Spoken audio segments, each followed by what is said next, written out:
आज जानेंगे भारत में यूरोपीय व्यापारिक कंपनियों का आगमन के बारे में। यूरोपीय व्यापारिक कंपनियों में सबसे पहले पुर्तगाली भारत आए। पुर्तगाली के बारे में कहा गया है कि 8 जुलाई 1497 ईस्वी को पुर्तगाली नाविक वास्को डी गामा ने भारत की खोज के लिए निकला था। उन्होंने 17 मई 1498 ईस्वी को कोझिकोड जिले, केरल में यह जिला स्थित है। कोझिकोड जिले के कालीकट बंदरगाह पहुंचता है और पहुंचकर भारत एवं यूरोप के बीच नए समुद्री मार्ग की खोज करता है। इस यात्रा में वास्को डी गामा को गुजराती पथ प्रदर्शक अब्दुल मनीद ने सहयोग किया था। उसके बाद देखते हैं कि 1505 ईस्वी में फ्रांसिस्को दा अल्मेड़ा भारत में प्रथम पुर्तगाली वायसराय बनकर आया। फिर 1509 ईस्वी में अल्फांसो दा अल्बुकर भारत में पुर्तगालियों का वायसराय बना। इसने 1510 ईस्वी में बीजापुर के यूसुफ आदिल शाह से गोवा को जीता। पुर्तगालियों ने अपनी पहली व्यापारिक कोठी कोचीन में खोली।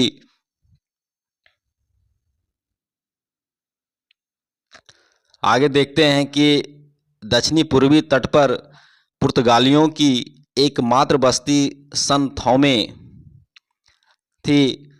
पुर्तगालियों के बाद भारत में डच लोग आए। पहला डच यात्री कार्नेलियन हाउटमैन 1596 ईस्वी में भारत के पूर्व सुमात्रा पहुंचा था। उसके बाद देखते हैं कि डचों ने भारत में अपनी प्रथम व्यापारिक कोठी, जिसको हम फैक्ट्री भी कहते हैं, 1605 ईस्वी में मसूलीपट्टनम में स्थापित की। डचों की दूसरी व्यापारिक कोठी पुलिकट में स्थापित की, जहां उन्होंने अपने स्वर्ण सिक्के पैगोडा को ढाला और पुलिकट को ही समस्त गतिविधियों का केंद्र बनाया।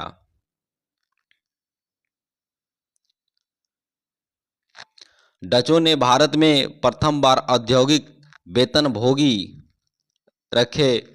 उसके बाद देखते हैं कि यूरोपीय कंपनियां और स्थापना, कौन कौन कंपनी भारत आता है और स्थापना कब करता है, उसके बारे में जानेंगे। पुर्तगाली ईस्ट इंडिया कंपनी 1498 ईस्वी में इसकी स्थापना होती है। अंग्रेजी ईस्ट इंडिया कंपनी 1600 ईस्वी में इसकी स्थापना की जाती है भारत में। डच ईस्ट इंडिया कंपनी 1602 ईस्वी में। डेनिश ईस्ट इंडिया कंपनी की स्थापना 1616 ईस्वी में होती है। फ्रांसीसी ईस्ट इंडिया कंपनी 1664 ईस्वी में। स्वीडिश ईस्ट इंडिया कंपनी 1731 ईस्वी में इसकी स्थापना होती है और इसी समय सभी भारत पहुंचते भी हैं। आगे देखते हैं कि यूरोपीय कंपनियों की प्रथम फैक्ट्री पुर्तगाली सबसे पहले कोचीन में खोलता है 1503 ईस्वी में। उसके बाद डच मसूलीपट्टनम में खोलता है 1605 ईस्वी में। अंग्रेज मसूलीपट्टनम में ही खोलता है 1611 ईस्वी में। डेनिश ट्रावनकोर 1620 ईस्वी में। फ्रांसीसी सूरत में पहला फैक्ट्री स्थापित करता है और 1668 ईस्वी में। फिर आगे देखते हैं कि कोलाचेल की लड़ाई। इस लड़ाई में त्रावणकोर का राजा मार्तंड वर्मा ने 10 अगस्त 1741 को एडमिरल स्टाचियस डी लैनाय के नेतृत्व वाली डच ईस्ट इंडिया कंपनी की सेना को हरा दिया था। डचों का भारत में अंतिम रूप से पतन 1759 ईस्वी को अंग्रेज एवं डचों के मध्य हुए थे बेदरा युद्ध, जो कि डचों का अंतिम रूप से पतन हो गया था। उसके बाद देखते हैं कि 31 दिसंबर 1600 ईस्वी को इंग्लैंड की रानी एलिजाबेथ प्रथम ने ईस्ट इंडिया कंपनी को अधिकार पत्र प्रदान किया।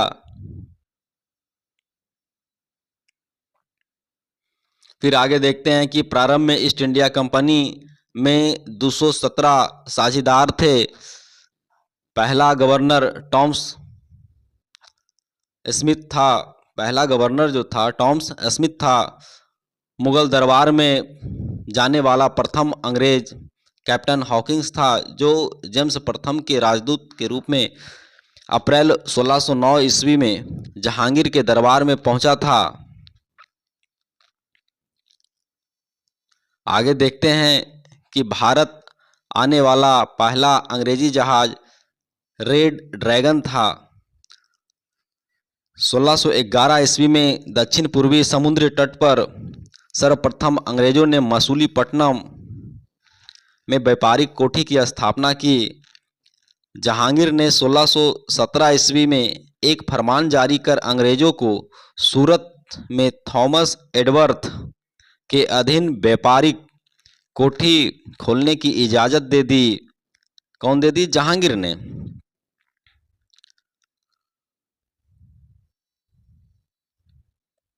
नोट में कहा गया है कि पूर्वी तट पर अंग्रेजों ने अपना प्रथम व्यापारिक कोठी मसूलीपट्टनम में 1611 ईस्वी में खोला, जबकि पश्चिमी तट पर सूरत में 1613 ईस्वी में व्यापारिक कोठी स्थापित किया।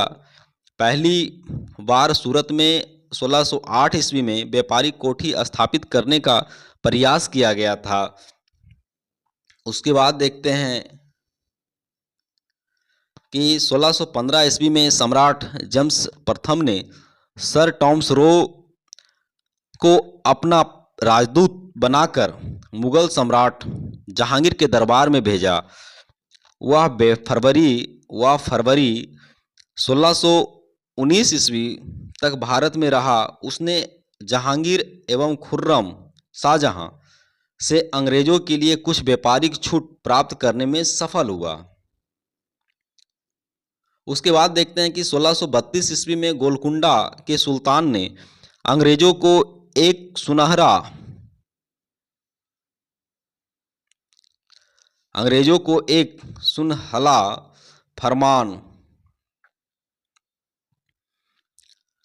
फरमान दिया, जिसके अनुसार अंग्रेज सुल्तान को 500 पैगोडा वार्षिक कर देकर गोलकुंडा राज्य के बंदरगाह पर स्वतंत्रता पूर्वक व्यापार कर सकते थे। 1632 ईस्वी में गोलकुंडा के सुल्तान ने अंग्रेजों को एक सुनहला फरमान जारी कर दिया, जिसको हम गोल्डन फरमान कहते हैं, जिसके अनुसार अंग्रेज जो थे सुल्तान को 500 पैगोडा वार्षिक कर देकर गोलकुंडा राज्य के बंदरगाह पर स्वतंत्र रूप से व्यापार करने का फरमान जारी करवा लिया। फिर आगे देखते हैं कि 1639 ईस्वी में अंग्रेज फ्रांसिस डे 1639 ईस्वी में अंग्रेज फ्रांसिस डे ने चंद्रगिरी के राजा से मद्रास पट्टे पर ले लिया एवं वहीं एक किलाबंद कोठी का निर्माण किया। इस कोठी का नाम फोर्ट सेंट जॉर्ज क्या रखा? फोर्ट सेंट जॉर्ज रखा, जॉर्ज पड़ा। और यही फोर्ट सेंट जॉर्ज कालांतर में कोरोमंडल तट पर अंग्रेजी मुख्यालय बन गया।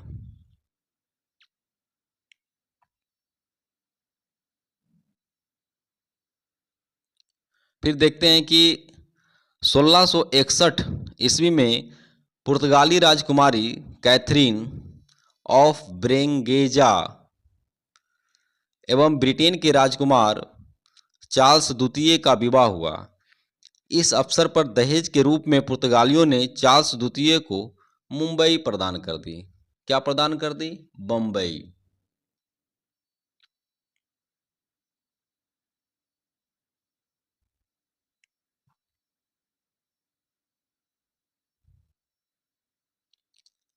इसके बाद देखते हैं कि 1668 ईस्वी में चार्ल्स द्वितीय ने बम्बई को 10 पाउंड के वार्षिक किराए पर ईस्ट इंडिया को दे दिया।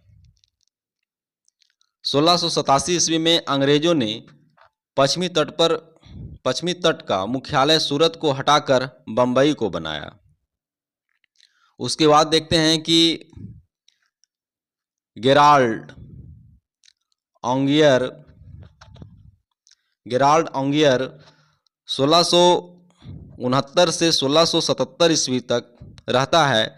वह सूरत का प्रेसिडेंट एवं बम्बई का गवर्नर भी था। ने बम्बई शहर की स्थापना की। नोट में है, बंगाल के शासक शाह शुजा ने सर्वप्रथम 1651 ईस्वी में अंग्रेजों को व्यापारिक छूट की अनुमति दे दी। इस अनुमति को निशान कहते थे। फिर देखते हैं कि 1698 ईस्वी में अंग्रेजी ईस्ट इंडिया कंपनी ने 3 गांव सूतानूती, कालीकट और गोविंदपुर की जमींदारी 1200 रुपये भुगतान कर प्राप्त की और यहाँ पर फोर्ट विलियम का निर्माण किया। चार्ल्स आयर फोर्ट विलियम के प्रथम प्रेसिडेंट हुए। कालांतर में यही कलकत्ता, जिसको हम कोलकाता भी कहते हैं, नगर कहलाया, जिसकी नींव जॉर्ज चारनॉक ने रखी थी। उसके बाद देखते हैं कि